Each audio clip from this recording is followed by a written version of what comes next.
है हमारे पास। दूसरा है बॉडी सेंटर्ड क्यूबिक, BCC, इसको हम कहते हैं simple cubic, body centred cubic.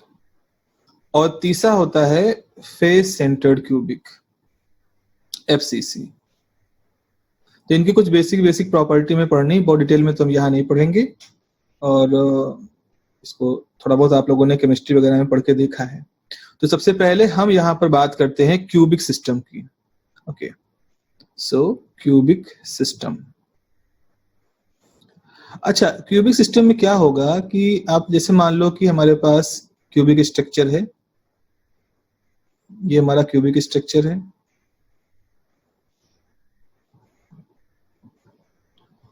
और इस क्यूबिक स्ट्रक्चर के कॉर्नर पर, इन कॉर्नर्स पर लैटिस पॉइंट है। अभी हमने ये सर्किलों से लैटिस पॉइंट को रिप्रेजेंट किया है। आप मान सकते हो, आगे हम लोग मानेंगे कि यहाँ पर एटम भी है कोई अपने। तो ये हमारे लैटिस पॉइंट है। अब हम जरा से इनकी शेयरिंग के बारे में देखें। जैसे हम लोग ने 2 डायमेंशनल स्ट्रक्चर में देखा था कि एक लैटिस पॉइंट किसी एक यूनिट सेल में शेयर नहीं था, एक लैटिस पॉइंट 4 यूनिट सेल में शेयर था। तो 2 डायमेंशन में अगर हमारे पास ये एक लैटिस पॉइंट था, तो उस समय इसका जो बंटवारा था वो इस तरह से 4 यूनिट सेल में था। लेफ्ट राइट में इस तरह के थे, और ऐसे ही टॉप बॉटम पे थे हमारे पास, इस तरह का बंटवारा था। तो इसके पास 1/4 हिस्सा था, इसके पास 1/4 था, तो चारों कोनों पर 1/4 हिस्सा था। तो टोटल हिस्सेदारी जो थी वो 1 की थी। तो हमने कहा भाई स्क्वायर हमारा यूनिट सेल है। आज की डेट में हम क्यूबिक कह रहे हैं। अब क्यूबिक के केस में क्या होगा कि ये जो हिस्सेदारी है हर इसके पास 1/8 की होगी, यानी कि ये जो लैटिस पॉइंट है इसका 1/8 हिस्सा होगा जो इस क्यूब के अंदर होगा। हालांकि ये थोड़ा सा टिपिकल सा एक स्ट्रक्चर है, लेट मी ड्रॉ, आई थिंक कुछ बना ले जाते हैं। जैसे मान लो हमारे पास ये है, कौन सा है, एक यूनिट, एक लैटिस पॉइंट है, स्फेयर है। इसको हम सोचे कि 20 से काट दिया, तो आपने जब इसको 20 से काट दिया तो इस तरह से एक 2 हिस्से हो जाएंगे, टॉप बॉटम। फिर क्या करो, आप इसको ऐसे काटो, इस तरह से। तो आपने 20 से काटा और फिर इधर काटा, और उसके बाद इस लाइन के अलोंग काट दो जो हमने बना रखी है इस तरह से। तो अब इमेजिन करो कि आपके पास ऊपर 4 हिस्से हैं, ठीक है, एक स्फीयर है, उसको 20 से काटो, उसके बाद फिर परपेंडिकुलर काटो और फिर ऐसे काटो। तो एक बार आपने इस प्लेन के अलोंग काटा, इस प्लेन के अलोंग काटा, उससे पहले आपने इस तरह से इस प्लेन के अलोंग काटा था, और उसके बाद आपने उसको इस प्लेन के अलोंग काट दिया। तो जब हम अपने स्फीयर को इन 3 प्लेनों के अलोंग काटेंगे तो हम 4 हिस्से ऊपर पाएंगे और 4 हिस्से नीचे। तो हमारा टोटल स्फीयर 8 हिस्सों में ब्रेक हो जाएगा। तो 8 फांके हो जाएंगे, जैसे एक फांक इधर निकलेगी इस तरह से, इस तरह से इमेजिन करो, यहाँ पर ये एक हिस्सा हो जाएगा। ऐसे ही जो हमारा स्फीयर है बचा हुआ, इस स्फीयर में से कुछ इस तरह का एक हिस्सा आपने काट के बाहर निकाल दिया, इस तरह का ये हिस्सा है, ठीक है। तो ये आप इमेजिन करें कि ये 1/8 हिस्सा है जो यहाँ पे था। इस तरह पीछे भी होगा, इधर भी एक हिस्सा होगा, इधर भी एक हिस्सा है। कटने के बाद इस तरह से जब इसको हमने ब्रेक कर दिया तो 1 2 3 4 5 6, इसके पीछे 7 8, जो 8वां हिस्सा है वो हमने यहाँ दिखाया। तो ऐसा ही एग्जैक्टली ऐसा ही यहाँ पर भी हो रहा है कि जब हमारे पास एक यूनिट सेल है, एक क्यूबिक यूनिट सेल अगर हम बनाएं, तो उसके कॉर्नर पर जो ये लैटिस पॉइंट है, इस लैटिस पॉइंट को 8 यूनिट सेल शेयर कर रहे हैं। तो हो क्या रहा है, जैसे अगर हम इसको ऐसे कहें, जैसे मान ले हमारे पास एक ये यूनिट सेल है, थोड़ा सा इसको डिस्कस कर लेंगे तो आगे थोड़ा आसानी रहेगी हम लोग को समझने में। एक ये यूनिट सेल है, और इस यूनिट सेल पे हम मान लें यहां पर एक लैटिस पॉइंट है, स्फीयर है एक। अब आप इमेजिन करो कि आपने एक यूनिट सेल बनाया, उसके बगल में एक और यूनिट सेल बना दिया, इस तरह से इसके बगल में एक और यूनिट सेल बन गया, और फिर इसके पीछे एक यूनिट सेल बना दिया। तो इसके पीछे एक यूनिट सेल बन गया, और ऐसे इसके पीछे यूनिट सेल बना दिया, तो इसके पीछे यूनिट सेल बन गया। तो 1 2 3 4, 4 बॉक्स हो गए। और देखो सबके कॉर्नर में यही एक, अभी भी क्या है, अभी भी इसका ऊपरी हिस्सा बचा है। तो अब आप क्या करो, इसी के ऊपर ऐसे ही 4 बॉक्स और बनाने इमेजिन करो, जिनका कोना इसके इससे मैच कर रहा है, ये कोना है इसका, ऐसा है इसके पीछे, इसी तरह से इसके बगल में, और ऐसा है इसके फ्रंट में। तो इमेजिन करो ये जो हमारा एक लैटिस पॉइंट है, ये एक लैटिस पॉइंट कितने कोनों के ज्वाइंट है, 4 ऊपर के बॉक्स के कोनों से ज्वाइंट है और 4 नीचे के बॉक्स के कोनों से ज्वाइंट है। तो यानी कि इसकी जो शेयरिंग है वो 1/8 पार्ट पर यूनिट सेल है। तो हमारे लिए जो लैटिस, जो ये क्यूबिक लैटिस स्ट्रक्चर है, इस क्यूबिक लैटिस स्ट्रक्चर में ये हिस्सा जो इस बॉक्स के पास है वो 1/8 है, इसका जो हिस्सा है वो भी 1/8 है। इस तरह सबके पास सबकी हिस्सेदारी 1/8 की ही है। तो अगर हम सारी हिस्सेदारियों को एक साथ जोड़ेंगे तो एक यूनिट सेल के पास 8 कॉर्नर है, हर कॉर्नर पे 1/8 के कंट्रीब्यूशन से एलिमेंट है। तो हमारा जो एलिमेंट या लैटिस पॉइंट है, तो हमारा टोटल कंट्रीब्यूशन कितना हो जा रहा है, 1। तो इस क्यूबिक सेल को हम एक यूनिट सेल कहेंगे, क्योंकि इसके अंदर भी total contribution of lattice point 1 है। तो जैसे यहाँ पर परिभाषा थी total contribution of lattice point 1 की, वही परिभाषा यहाँ पर भी चल रही, कोई बदलाव नहीं किया गया है। हाँ, क्यूबिक होने की वजह से थोड़ा सा उसका विजुअलाइजेशन हमारा बदल जाएगा। तो जब हम सिंपल क्यूबिक की बात करेंगे, जब सिंपल क्यूबिक स्ट्रक्चर की बात करेंगे, तो जैसा कि नाम सजेस्ट कर रहा है सिंपल क्यूबिक,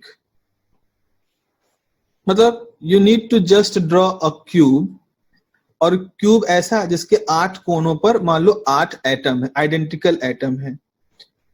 अब अगर इसको विजुलाइज करना चाहें तो आप, बहुत सारा डायग्राम है इंटरनेट पर, गूगल इमेज में जाके देखिएगा simple cubic structure. I should download some, but थोड़ा सा वो नहीं हम कर पाए अभी। तो आप इमेजिन करो कि 4 एटम हैं जो इस तरह से रखे हुए हैं नीचे, मतलब 4 एटमों को हमने मान लो आप 4 प्लास्टिक की बॉलें हैं, उनको आपने आपस में चिपका दिया, आपस में चिपका करके इस तरह का एक बना दिया। उसके बाद उसी साइज की, उसी शेप की मान लो आपने 4 बॉलें और ली, उनको भी ऐसे ही आपस में चिपका दिया और उनको इन बॉलों के ऊपर रख दिया। अब अगर आप इन सबके कॉर्नर्स को ऐड कर दो, इन सबके कॉर्नर को मिला दो, let me use another colour, अगर आप इन सबके कॉर्नर्स को मिला दो इस तरह से, then you will see a cube. Maybe it's not a very good drawing, but you can imagine कि आपने इस तरह से एक क्यूब बनाया और इस क्यूब के 8 कोनों पर आपने एटम्स रख दिए, इस तरह से 8 एटम, और सब कनेक्ट हो रहे हैं। ऐसे नीचे भी एटम लगे हुए हैं। तो हमारा ये पैक्ड स्ट्रक्चर बन गया है। एक सिंपल क्यूबिक में 8 कोनों पर 8 एटम है और इसको हम एक पैक्ड स्ट्रक्चर कहेंगे। लेकिन जरा इमेजिन करो, क्या ये पैकिंग उतनी परफेक्ट पैकिंग है? Let me just use some diagram. I think कुछ डायग्राम में डाउनलोड कर सकता हूँ, जस्ट वेट अ मिनट। क्या हम लोग पढ़ रहे हैं? Simple cubic unit cell, image, Google image. ये देखो एक डायग्राम है, मैं शेयर करता हूं आपके साथ।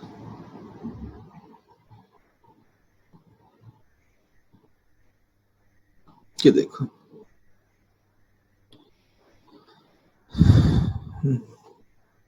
ओके, आई होप आप देख पा रहे हो। ये एक पोर्शन है, जरा सा इसको देखो। यहाँ पर आपके पास ये 1 2 3 4 कॉर्नर है, यहाँ 4 कॉर्नर है। तो 4 एटम ऊपर है, 4 एटम नीचे। लेकिन जरा देखो इनके बीच की जगह को, इनके बीच जो एक खाली जगह है, ये एक बड़ी प्रॉब्लम है। इस खाली जगह को हम नाम क्या देते हैं? इस खाली जगह को नाम दिया था वॉइड, जिसको इस डायग्राम में साफ साफ दिख रहा है कि यहाँ पे देखो, ये भी दिख रहा है साफ साफ कि ये सिर्फ 1/8 पार्ट है जो कि यूनिट सेल का, जो स्फेयर का इस क्यूबिक सेल के अंदर है। तो 1/8 पार्ट यहाँ है, 1/8 पार्ट हर कॉर्नर पे है, और इनके बीच में खाली जगह है। इन खाली जगहों को हम वॉइड कहते हैं, मतलब रिक्त स्थान कहते हैं इसको। और ये वॉइड अपने आप में बहुत बड़ा इश्यू होता है। जैसे एक ये डायग्राम बना है, इसमें भी आप देखो, लेट मी ड्रॉ सम मोर नाइस।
अप्लाई करोगे, एटमों के ऊपर एक प्रेशर लगेगा, और प्रेशर लगने की वजह से होगा क्या कि हमारे जो एटम है वो इन खाली जगहों में जाके शिफ्ट हो जाएंगे।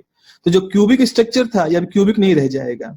जैसे आप फोर्स लगाओगे तो ये एटम शिफ्ट कर जाएंगे इन खाली जगहों में, जिसकी वजह से यूनिट सेल का जो बेसिक स्ट्रक्चर है क्यूबिक, वो डिस्टॉर्ट हो जाएगा। तो अब इमेजिन करो इससे दिक्कत क्या होने वाली। मान लो आपने एक लोहे की रॉड बनाई जिसमें यूनिट सेल स्ट्रक्चर है, जैसा कि हम लोगों ने बचपन में पढ़ा है, फिजिक्स का जो बेसिक था कि जैसे मान लीजिए कि एक भारी पत्थर है, सपोज हमारे पास एक भारी पत्थर है और हमें इस पत्थर को उठाना है। तो हम क्या करें, एक लोहे की रॉड ले लेते हैं, मान लो लोहे की रॉड लेंगे और उसको उसके नीचे लगा देंगे और साथ ही साथ यहाँ नीचे एक सपोर्ट कर देंगे, फिर इस पे प्रेशर अप्लाई करेंगे। तो जब इस पे प्रेशर अप्लाई करेंगे नीचे की तरफ, तो यहाँ से इस पे कपल जनरेट होगा और ये प्रेशर ऊपर की तरफ लगेगा, जिसकी वजह से ये पत्थर अपनी जगह से उलट जाएगा। तो इस पूरे सिद्धांत के पीछे सबसे बड़ा लॉजिक ये काम कर रहा था कि हमारी जो रॉड है, ये जो पूरी रॉड है, ये ठोस है, रिजिड है। रिजिड होने का मतलब है इस पूरी प्रक्रिया के दौरान आपने बल लगाया और ये पत्थर यहाँ से उछल गया, इस दौरान ये रॉड मुड़ेगी नहीं, इस रॉड को बिल्कुल इसी तरह से रहना है। अगर ये रॉड मुड़ गई तो इस पत्थर पर जोर नहीं लगेगा। तो होगा क्या, इस जगह पे देखो सबसे ज्यादा फोर्स यहाँ पर भी काम कर रहा है, ये जो इसका ये वाला हिस्सा है, इस हिस्से पे भी काफी फोर्स काम कर रहा है। अब अगर यहाँ पर क्यूबिक यूनिट सेल स्ट्रक्चर है, इस पूरी रॉड के अंदर हर जगह क्यूबिक यूनिट सेल स्ट्रक्चर है, तो जैसे इस एंगल पर फोर्स पड़ेगा तो यहाँ पर वही होगा, रॉड के अंदर जो एटम है वो अपनी जगह को थोड़ा छोड़ करके उस खाली जगह में फिट हो जाएंगे, जिसकी वजह से क्या होने वाला होगा, जैसे आप फोर्स लगाओगे तो फोर्स यहाँ लगने की बजाय इस फोर्स की वजह से ये रॉड तुरंत ही मुड़ जाएगी अपनी जगह से। तो ये रॉड इस तरह होने की बजाय यहाँ से बेंड कर जाएगी, और जैसे बेंड करेगी फोर्स यहाँ नहीं काम करेगा, इसी रॉड के बेंड होने की वजह से सारा आपका लगाया गया एफर्ट यहीं पर खत्म हो जाएगा। तो इस तरह से हम देख लेते हैं कि जो अगर आप कहोगे कि अगर इसको ऐसे कहें कि जैसे अगर हमारे पास क्यूबिक यूनिट सेल स्ट्रक्चर होगा, तो क्यूबिक यूनिट सेल स्ट्रक्चर की वजह से क्या होगा, हमारा जो मटेरियल होगा उसके अंदर मैकेनिकल स्ट्रेंथ नहीं होगी, हमारे मटेरियल के अंदर मैकेनिकल स्ट्रेंथ नहीं होगी, क्योंकि जो खाली जगह है, इन खाली जगहों में एटम जब अपने आप को शिफ्ट कर ले जाएंगे तो वो आपके द्वारा जो भी फोर्स लगाया जा रहा है उसको वो नलीफाई कर देंगे। तो इस चीज को हमें बच के रहना है। हम ये हमेशा ध्यान रखेंगे कि ऐसी जगहों पर हम कोई भी ऐसा मटेरियल ना यूज करें जहां स्ट्रेंथ की आवश्यकता हो और जहां पर हम उसमें क्यूबिक यूनिट सेल वाला स्ट्रक्चर ले आए। तो क्यूबिक यूनिट सेल नेचुरली होता है मटेरियल्स के अंदर, ऐसा नहीं कि आप बनाते हो। तो क्यूबिक यूनिट सेल के अंदर खास बात क्या होती है कि इसके अंदर जो बीच के हिस्से हैं उसमें वॉइड होता है। तो अब ये वॉइड का एक बहुत बड़ा रोल यहाँ पर दिख रहा है कि भाई वॉइड अगर हम कैलकुलेट कर लें हर स्ट्रक्चर के लिए तो हम एक मोटा मोटा अंदाजा लगा ले जाएंगे कि कौन सा यूनिट सेल स्ट्रक्चर हमारी मैकेनिकल स्ट्रेंथ के हिसाब से बेहतर है, कौन सा कमजोर है। इस चीज को हम एक टर्म से डिनोट करते हैं जिसका कि नाम है atomic packing factor. Atomic packing factor ये एक एपीएफ जिसको आप कहते हो एपीएफ, ये एक बड़ा इंपॉर्टेंट टर्म है। एपीएफ को कैलकुलेट करके हम किसी भी समय, एपीएफ के कैलकुलेशन के द्वारा हम किसी भी समय इस बात को कैलकुलेट कर सकते हैं कि हमारा जो यूनिट सेल है उसके अंदर कितने परसेंट वॉइड है, कितने परसेंट खाली जगह है और कितने परसेंट उसके अंदर भरी जगह है, यानी कि ऑक्यूपाइड स्पेस है। इसका फॉर्मूला क्या होता है, एपीएफ का फॉर्मूला होता है N is a number, N is अभी बताएंगे क्या होता है, into sphere volume of spherical atom divided by volume of unit cell. So this is the formula. APF is n time volume of spherical atom and volume of the unit cell. अब इस फॉर्मूले को use करते समय हमें कुछ assumption समझनी पड़ेगी। पहला तो n क्या है, n is number of lattice point per unit cell. This is the number of lattice point per unit cell. दूसरा हमारा अजम्पशन क्या है कि जितने भी एटम हैं, जो भी लैटिस पॉइंट, एटम मतलब जो भी हम बेसिस ले रहे हैं जिनको लैटिस पॉइंट पर कॉर्नर पर रख रहे हैं, वो क्या है, वो स्फेरिकल शेप के हैं। तो हमारे जितने भी एटम हैं जिनको हम सर्कल से रिप्रेजेंट कर रहे हैं, असल में वो स्फीयर हैं जिनकी अपनी कोई रेडियस है r।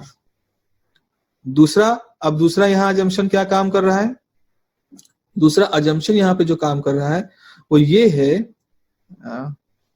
दूसरा अजम्पशन ये है कि जो यूनिट सेल है हमारे पास, देखो थोड़ा गड़बड़ ये हो गया कि जो मैंने नए पेज पे लिखा था वो सब इस प्रोसेस में डिलीट हो गया, तो कोई बात नहीं, इसको हम सेव करते चलेंगे, तब ये नहीं होगा। तो सिंपल क्यूबिक के लिए हमारे पास जो एपीएफ कैलकुलेट करना है, तो उसमें एन की वैल्यू इसको कैलकुलेट करना है, तो N into volume of atom upon volume of unit cell. तो वॉल्यूम ऑफ जो एटम हो जाएगा वो हो जाएगा 4/3 पाई आर क्यूब, और वॉल्यूम ऑफ यूनिट सेल जो होगा वो हो जाएगा ए क्यूब, क्योंकि क्यूबिक है तो उसका वॉल्यूम ए क्यूब हो जाएगा। ओके, सो अब इसकी वजह से क्या होगा, और n की वैल्यू ऑलरेडी हमने 1 कैलकुलेट कर ली है, तो अब हम जब इसका एपीएफ कैलकुलेट करेंगे तो APF will be 1 into 4/3 pi r cube divided by a cube. So this will be 4 pi by 3 r upon a. This is the APF. Now इस APF में एक प्रॉब्लम तो नहीं कह सकते, एक हम इसको और फर्दर सिंप्लीफाई कर सकते हैं अगर हम R और A के बीच में एक रिलेशन निकाल लें, और वो रिलेशन हमें कहाँ से मिलेगा, ज्योमेट्री से मिलेगा। Geometry of what, geometry of the unit cell, cubic unit cell. देखो, अगर हम सोचें कि क्यूबिक यूनिट सेल कैसे बना था, तो जैसे हमने बताया था आपको कि 4 बॉलें आपने चिपकाई आपस में, उनका एक लेयर बना दिया, फिर एक 4 बॉलों को चिपका करके एक दूसरा लेयर बना दिया और दोनों को एक दूसरे के ऊपर रख दिया। तो इमेजिन करो कि हमारे पास एक बॉल ये है, उसके साथ एक दूसरी बॉल को हमने रखा है, फिर उसके बाद एक तीसरी बॉल को चिपका के रखा और फिर ये चौथी बॉल को। ठीक है, तो हर बॉल की जो रेडियस है वो r है, तो r इधर भी है, r इधर भी है, टच कर रहे हैं, तो पूरी डिस्टेंस 2r हो जाएगी। लेकिन along the edge of cube है, और एज ऑफ क्यूब को आप ऑलरेडी a ले चुके हो, तो यहां से हमारे पास एक रिलेशन आ जाएगा कि by geometry of cubic cell, of simple cubic cell, हम ये कहेंगे कि 2 time r is equal to a, which means कि r अपॉन a is 1/2। तो ये तो क्यूब पावर यहाँ रहेगी, r by a की क्यूब पावर। सो आपके पास APF कितना निकल के आएगा, APF आ जाएगा 4 pi by 3 and this is 1/2 to the power 8। so 4 pi/3 1/8, तो pi/6। और ये कितना आता है, ये आता है ऑलमोस्ट 52। मतलब एक मोटा मोटा अगर हम अंदाजा लगाएं तो ये 0.052 आता है, अगर परसेंट में करोगे तो ये 52% आता है। तो ये 52% क्या बता रहा है, एटॉमिक पैकिंग फैक्टर 52% बता रहा है कि हमारा जो क्यूबिक यूनिट सेल है, सिंपल क्यूबिक यूनिट सेल है, उसमें 52% हिस्सा फिल्ड है। किन्होंने फिल्ड कर रखा है, इन एटमों ने। जिस एटम की बात आपने, जिसका वॉल्यूम लिया है, इस तरह के जो एटम है, इन एटमों ने इसका 52% हिस्सा फिल्ड कर रखा है। और इसका मतलब है कि 100 में से अगर 52 को माइनस करोगे तो 48% आएगा। इट मीन्स दैट कि इनका 48% हिस्सा जो है वो कैसा है, खाली है। तो वॉइड का यहाँ पर रेशियो कितना आ रहा है, 48%। जो वॉइड मतलब जो खाली जगह हम कह रहे हैं, तो एटमों के बीच में जो खाली जगह है वो 48% है। अगर हम मोटा मोटा देखें तो 52 और 48 को आप मान सकते हो लगभग 50%। तो हम ये कह सकते हैं कि हमारा सिंपल क्यूबिक स्ट्रक्चर जो होता है वो एक तरह से हाफ पैक्ड है। एक तरह से हाफ पैक्ड मतलब एक मोटे मोटे तौर पे हम कह रहे हैं हाफ पैक्ड है। हाफ पैक्ड इन सेंस कि ऑलमोस्ट 50% तो वॉल्यूम उसका भरा हुआ है और उसका 50% वॉल्यूम खाली है। तो ये जैसे गोदाम है, भरा हुआ है, तो उसमें आपने माल भरा है, तो आधा भरा है, आधी जगह भी बची है उसके अंदर। तो खैर ठीक है, गोदाम वगैरह में क्या होता है, वो तो स्टोरेज स्पेस होता है, तो खाली जगह अगर रहेगी तो आपके लिए फायदा है, आप वहां और सामान भर सकते हो। लेकिन यहाँ ऐसा नहीं है, यहाँ इसको ठोस होना है। सिंपल क्यूबिक हम सॉलिड की बात कर रहे हैं, तो सॉलिड मतलब जिसका अपना आकार बदलने की क्षमता, आकार बदलना बड़ा मुश्किल हो। तो यहाँ आकार बदलना थोड़ा आसान होता है, क्योंकि जो 48% खाली जगह है, इसमें ही वो एटम शिफ्ट कर जाते हैं जब हम उसके ऊपर प्रेशर डालते हैं। तो अब इसका हम बुरा ही बुरा पक्ष कह रहे हैं कि भाई इसमें सॉफ्टनेस होती है, ये इससे हम सलाखें नहीं बना सकते, इससे हम सरिया नहीं बना सकते। लेकिन जरा इसका एक दूसरा पक्ष देखो। जैसे मान लो आपको कोई मटेरियल है जिसको जो सॉलिड है जिसकी मेल्टिंग पॉइंट वगैरह अच्छा हो, हाई हो। सॉलिड का एक और प्रॉपर्टी होती है हाई मेल्टिंग पॉइंट, जिसकी मेल्टिंग पॉइंट अच्छी हो, साथ ही उसको हम अपने आकार के हिसाब से मोड़ लें। मान लो हमें कोई ऐसी जगह बनानी है जहां हम मुड़ सके, तार को मोड़ सके, जहां जाए वो उसी आकार के हिसाब से मुड़ता चला जाए, तो उन जगहों पर हमें इसकी सॉफ्टनेस काम देगी। कि हम ऐसी जगह पे जैसे हम मतलब not it is not a very good idea, जैसे रॉड अगर मान लो किसी की शरीर में वेन के थ्रू हम तार भेज रहे हैं, खैर आज तो हम ऑप्टिकल फाइबर जो फाइबर होते हैं उसको भेजते हैं, या मान लो कोई सर्जिकल प्रोसेस है जिससे हम एक पतला सा तार किसी की वेन के थ्रू भेज करके उसके शरीर के किसी पार्ट को हम इंटरनली ऑपरेट प्रोसीजर कर रहे हैं। तो ऐसी स्थिति में हमारे पास ऐसे मटेरियल की सॉफ्टनेस काम देगी क्योंकि वेन को छेद न कर दे, वो उसी के हिसाब से अपने आप को मोड़ती हुई चली जाए और जो भी हम काम करना चाहते हैं उससे करवा लें। सो ये एक ओपन सब्जेक्ट है, ओपन आइडिया है कि आप उसकी सॉफ्टनेस को कैसे यूज कर सकते हो, उसकी हार्डनेस को कहाँ यूज कर सकते हो। तो this is something like that, simple cubic structure. ठीक है, अच्छा ये हो गया simple cubic. Then another one is, next one is body centred cubic. तो बॉडी सेंटर्ड क्यूबिक यानी बीसीसी स्ट्रक्चर। तो जैसा कि नाम सजेस्ट कर रहा है BCC, I hope I have the diagram, so let me show you the diagram। जैसा कि बॉडी सेंटर क्यूबिक का है, देखो बेटा ये बीच वाला डायग्राम यहाँ पर देखो जिसपे हम ये हमारा कर्सर मूव कर रहा है। इसमें आप एक चीज देख रहे हो कि कॉर्नर्स पर 8 एटम है, लेकिन एक एटम बीच में जो खाली जगह थी, देखो यहाँ जो खाली जगह थी उस खाली जगह को भरने के लिए हमने एक एटम का इंतजाम यहाँ पर कर दिया, नेचुरल तरीके से हो गया। अब सबसे खास बात आप इसमें ये देख रहे हो कि ये जो एक एटम है ये पूरी तरह से इस यूनिट सेल के अंदर है, इसकी और किसी पड़ोस की यूनिट सेल से कोई भी शेयरिंग नहीं है। अगर हम इनका आकार थोड़ा छोटा कर दें, क्या हो गया, क्लिक हो गया क्या, अगर हम इसका आकार से ऊपर वाला देखो, ऊपर वाले स्ट्रक्चर में हमारे पास क्या है,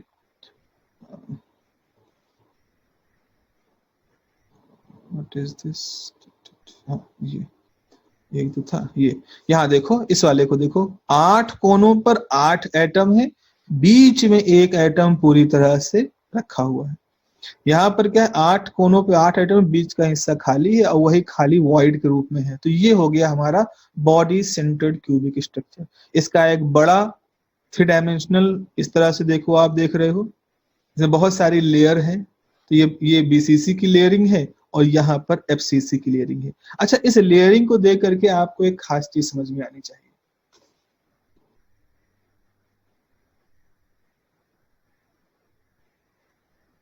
ठीक है, इस लेयरिंग को देख करके आपको एक खास चीज समझ में आनी चाहिए, और वो ये है कि यहाँ पर 2 तरह के एटम की लेयर थी। ए टाइप के एटम की लेयर है, ये बी टाइप के एटम की लेयर है, सी टाइप के एटम की, ये फिर ए बी इस तरह एटम्स की यहाँ पर लेयरिंग है इस सिंपल क्यूबिक स्ट्रक्चर में।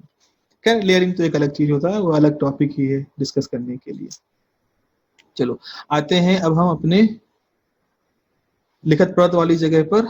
तो बॉडी सेंटर्ड क्यूबिक स्ट्रक्चर में क्या होगा कि अगर हमारे पास इस तरह से एक क्यूबिक स्ट्रक्चर है, तो क्यूबिक स्ट्रक्चर के कॉर्नर पर तो 4 करके 8 एटम है, कॉर्नर्स पर हमारे 8 एटम है, और साथ ही साथ इसके सेंटर पर भी एक एटम के लिए गुंजाइश बन गई।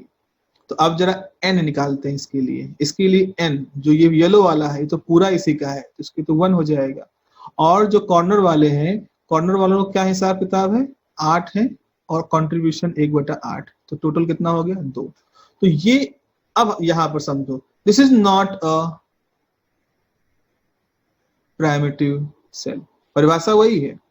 अगर कोई यूनिट सेल प्राइमिटिव सेल बन रहा है, इसका मतलब है कि total contribution of lattice point in that unit cell must be 1, चाहे 2 डायमेंशन के केस में हो चाहे 3 डायमेंशन के केस में हो। इस केस में जो बॉडी सेंटर्ड क्यूबिक स्ट्रक्चर है, इसको हम यूनिट सेल तो कहेंगे क्योंकि इसके रिपीटिशन से हम पूरा स्पेस फिल कर सकते हैं, बट हम इसको किसी भी लिहाज से प्राइमिटिव सेल नहीं कहेंगे।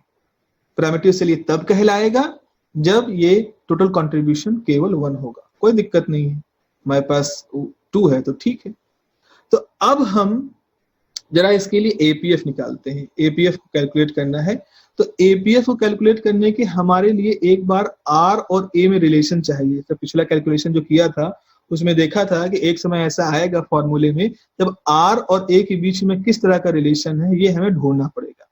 पिछला केस तो बड़ा सिंपल था, पिछले केस में तो 2r बराबर a था, हमने r अपॉन a को 1/2 कर दिया था। लेकिन ये जो केस है इसमें सबसे डिफिकल्टी होती है r बाई a का रेशियो कैलकुलेट करने में। Okay, let me try to draw that.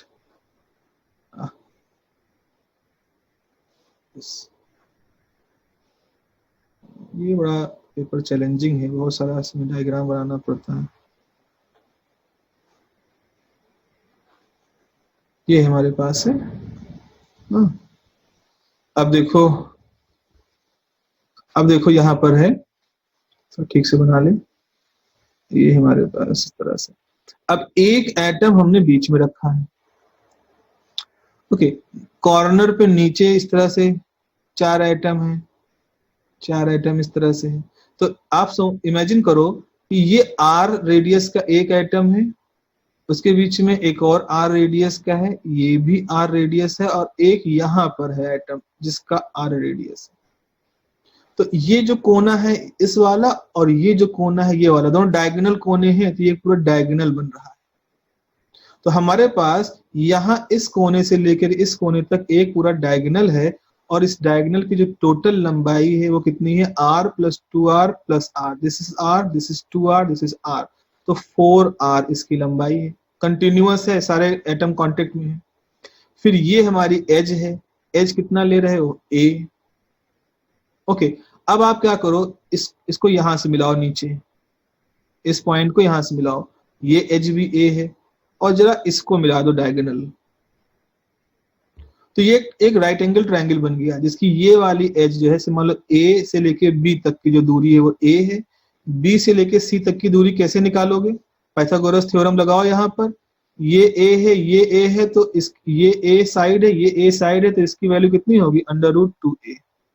तो हमारे पास क्या हो रहा है, AB कितना है, AB है a, AB है a, BC कितना है, BC की वैल्यू है √2a पाइथागोरस थ्योरम से, और AC की वैल्यू कितनी है, 4r। तो अब हमें r और a के बीच में रिलेशन निकालना है, तो हम यहाँ पर फॉर्मूला लगाएंगे Pythagoras theorem, AC = AB² plus BC²। सो क्या क्या आ जाएगा, AC बराबर 16r², AB बराबर a², BC² हो जाएगा 2a², तो दिस इज 3a² = 16r²। चलो भाई, r बाई a की वैल्यू कितनी हो जाएगी, r बाई a की वैल्यू हो जाएगी √3/16, यानी √3/4। This will be the r by a। अब हम इसका APF निकालें, तो APF बराबर होगा n V of atom upon V of unit cell. तो n2 हो गया 4/πr³ डिवाइडेड बाई a³, जो कि क्यूबिक तभी भी है, वहां तो कोई चेंज हुआ नहीं। तो ये वैल्यू हो जाएगी 2⁻8/3πr/a³। This is a/3π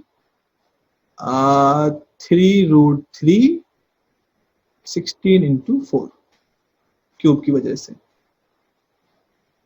इसको 3 कैंसिल हो गया, तो कितना हुआ, √3/8 × π।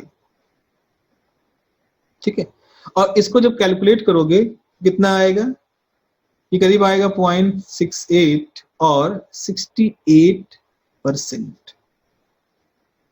तो इसका मतलब क्या हुआ कि वो जो एटम बीच में आया है BCC स्ट्रक्चर के लिए, उस BCC स्ट्रक्चर के उस बीच वाले एटम की वजह से अब 68% जगह फिल्ड है। एटमों ने उस नए एटम के आने से, उस नई जगह बनने से अब टोटल वॉल्यूम का 68% हिस्सा भर चुका है, लेकिन अभी भी उसका 32% हिस्सा खाली है। तो BCC स्ट्रक्चर जो होते हैं उसमें 32% एक तरह से वॉइड रह जाते हैं, खाली जगह रह जाती है।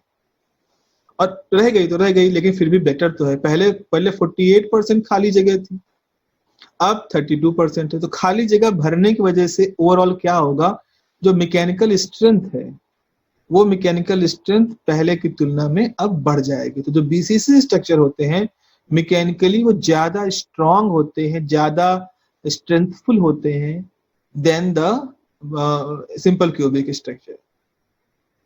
अब इसी लॉजिक से अगर हम आगे बढ़ते जाएं तो इसका मतलब हमारा जो फेस सेंटर्ड क्यूबिक स्ट्रक्चर होगा उसकी मैकेनिकल स्ट्रेंथ और ज्यादा होगी, बिल्कुल ज्यादा होगी।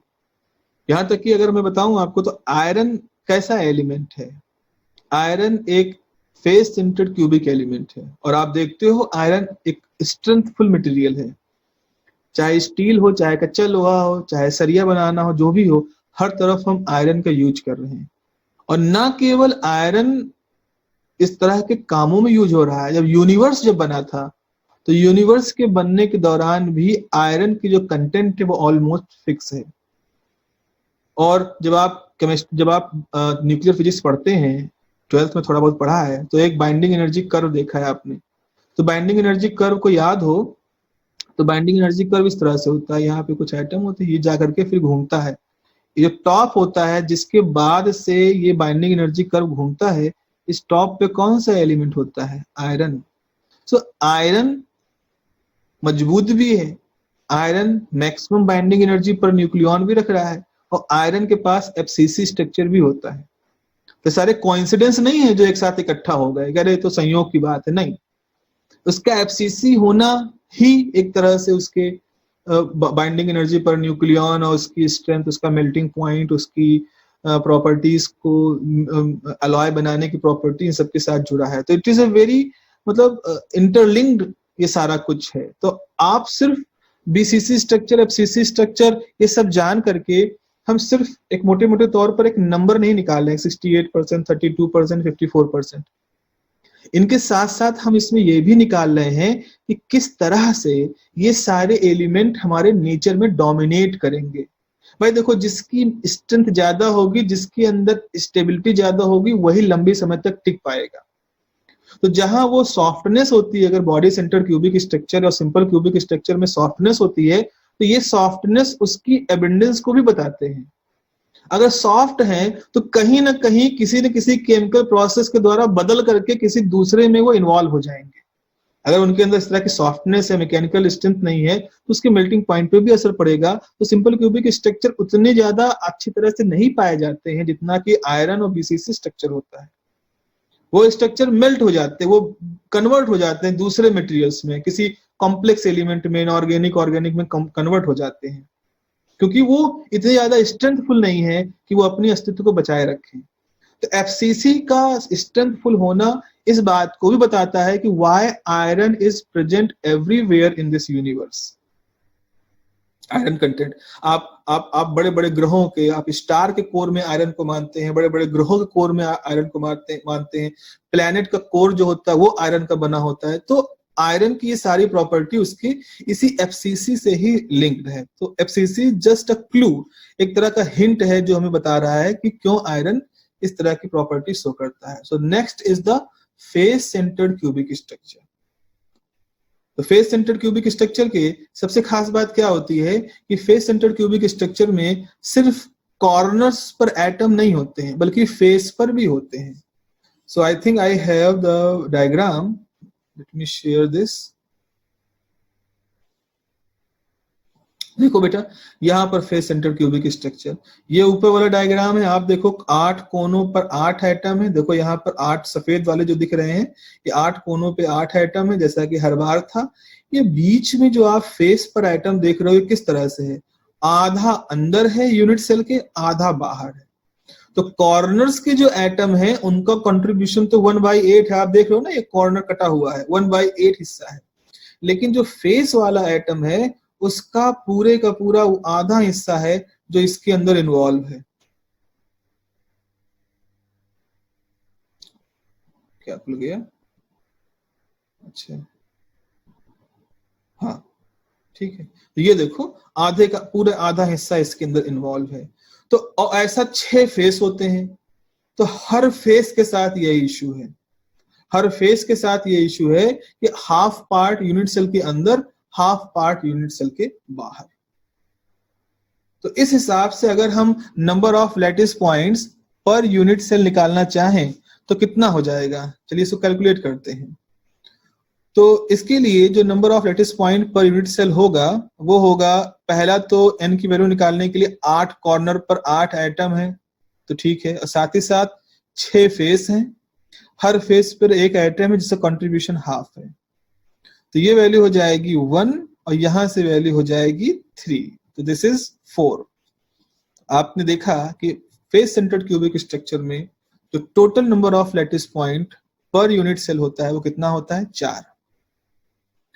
तो हमारे लिए फॉर्मूला जो हो जाएगा एपीएफ का फॉर्मूले हो जाएगा n v of atom upon v of unit cell, और ये हो जाएगा 4 into 4/3 pi r cube divided by a cube, so this is 16/3 pi r upon a का क्यूब। तो ये नंबर चेंज हो रहे हैं n के हिसाब से। r बाई a निकालना है, यहाँ r बाई a निकालना उतना कठिन नहीं है जितना कि बॉडी सेंटर्ड क्यूबिक स्ट्रक्चर में था। आप ऐसा करो, कोई एक फेस ले लो एफसीसी स्ट्रक्चर का, तो एफसीसी स्ट्रक्चर का हमने एक फेस ले लिया, ऐसे पूरा बना है तो हमने सिर्फ एक फेस ले लिया।